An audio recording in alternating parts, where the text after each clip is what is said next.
I'm vain as hell. I go on TV a lot, I get my picture taken a great deal. And I had a little red knot here, just something, all right? I ignored it for a while, figuring it would go away, but it didn't. So I finally went to a dermatologist who looked at it and thought it was nothing, but we should check it out.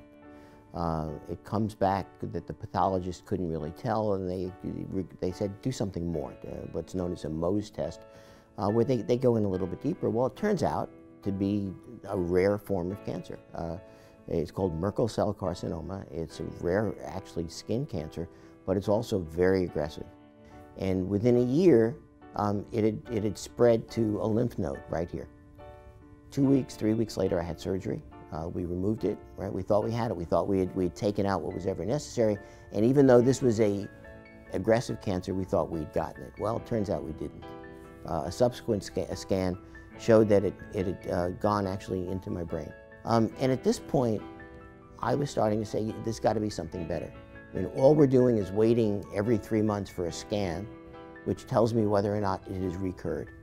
And we're playing basically whack-a-mole with this. We're waiting for something to happen and then treating it. And the interesting thing to me is that, at least for Merkel cell, the systemic treatment didn't exist. At least it didn't exist except on an experimental basis.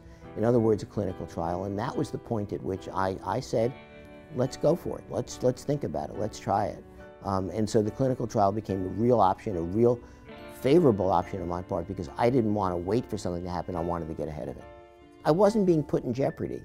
All right, this was a phase 2 trial, which means that they knew that it had some efficacy. And the second trial I'm about to go on, they already know it's working for some other kind of cancers. This is exciting. You know, I'm not only just helping myself. I mean, I'm trying to get healthy. I mean, that's the primary motivation. But I'm also going to be able to, what they find from dealing with me, is to be able to help other people. And a year from now, just a year from now, we may have enough information based on what's happening to me that this will be widely available. I'm just a patient, but I will know for the rest of my life that I was part of what was going on and helped it happen.